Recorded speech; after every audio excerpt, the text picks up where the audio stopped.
قربانی کرنے کی فضیلت۔ آقا صلی اللہ علیہ وآلہ وسلم فرماتے ہیں کہ قربانی کرنے والے کو قربانی کے جانور کے ہر ایک بال کے بدلے میں ایک نیکی ملتی ہے۔ جس نے خوش دلی سے ثواب پانے کے لیے قربانی کی تو وہ جہاں نام پڑے گا، مطلب جہاں پہ بھی جہنم کی آگ لگے گی وہاں پہ اس کو فائدہ حاصل ہوگا، مطلب جنت کی آگ اس میں مقروع ہو جائے گی۔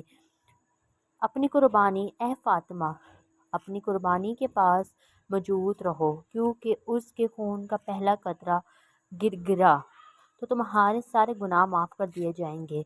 جس کو بھی قربانی کرنے کی طاقت ہو اور وہ پھر بھی قربانی نہ کرے تو ہماری عیدگاہ کے قریب نہ آئے۔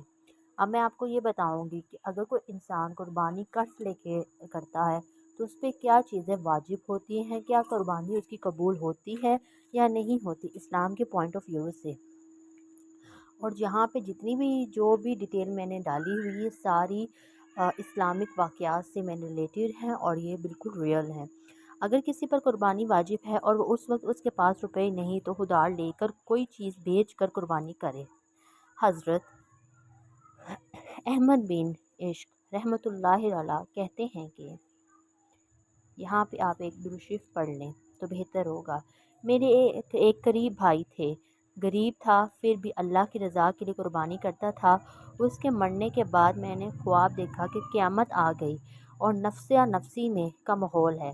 میں نے دیکھا کہ میرا بھائی ایک گھوڑ پر سوار، مطلب گھوڑے، اس کو ہم لوگ گھوڑ پڑھتے ہیں اور یہ مطلب گھوڑے پر سوار ہے اور دوسرے گھوڑے بھی اس کے ساتھ ہیں۔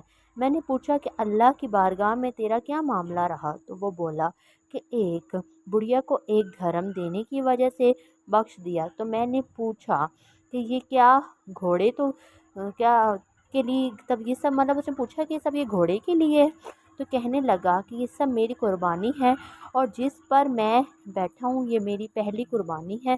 تو میں نے پوچھا کہ اب کدھر جا رہے ہو؟ تو بولا کہ جنت کی طرف، اور میری نظروں سے قریب ہو گیا۔ یہ تو نفلی قربانی کا اجر و ثواب ہے، واجب کا اور زیادہ ثواب ہے۔ مطلب اس نے ایک اپنی حاجت پوری وہ نہیں کر سکتا تھا، اس نے کسی سے لے کی تھی تو اس کا اتنا ثواب ہے۔ سوچے جس پہ جو صاحب استطاعت ہے اگر وہ قربانی کرے گا تو اس پہ کتنا ثواب ہوگا۔ ایک دوسرے پھیلاؤ۔ یہ بھی پتہ چلا کہ جو لوگ واجب ہونے کے بعد بھی قربانی نہیں کرتے ان کے لیے بھی عبرتناک سزا ہے۔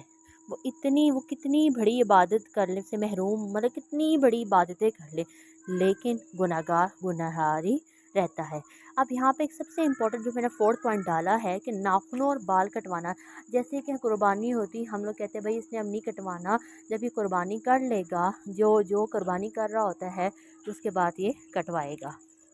تو آقا علیہ السلام علیہ وآلہ وسلم فرماتے ہیں کہ جب بارگاہ عید کے مہینے کا پہلا عشرہ آ جائے، پہلے 10 دن، عشرہ مینس پہلے 10 دن جو ہوتے ہیں حج کے، جو کوئی قربانی کرنا چاہتا ہے تو وہ اپنے بال اور خال کو بالکل ہاتھ نہ لگائے، نہ کاٹے۔ اس حدیث کی شرح میں مفتی احمد کہتے ہیں کہ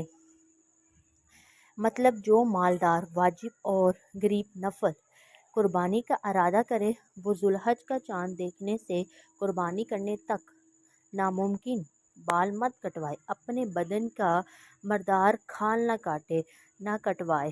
حاجیوں کو تھوڑی نقل ہو جائے کہ حاجی حرام میں حجامت نہیں کر سکتے، اور دوسری بات یہ کہ جس قدر بال زیادہ ہوں یا ناخن زیادہ ہوں وہ قربانی کا فائدہ بن جائیں۔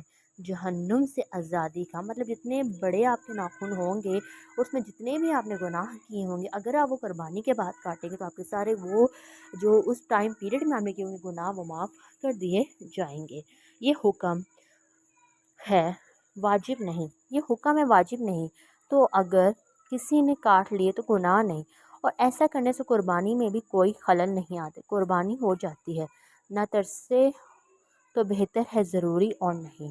اگر پھر فرماتے ہیں کہ جو قربانی نہ کر سکے وہ بھی ان 10 دنوں میں حجامت نہ کرائے، بارگاہ عید کے دن نماز، عید کے بعد نماز کرے تو انشاءاللہ قربانی کا ہی ثواب پائے گا۔ وہ اگر نہیں کوئی کر سکتا، جو صاحب استطاعت نہیں ہے وہ بھی نہ کٹوائے، اس کو بھی عید کی نماز پڑھ کر اتنا ہی ثواب ملے گا جتنا دوسروں کو ملتا ہے۔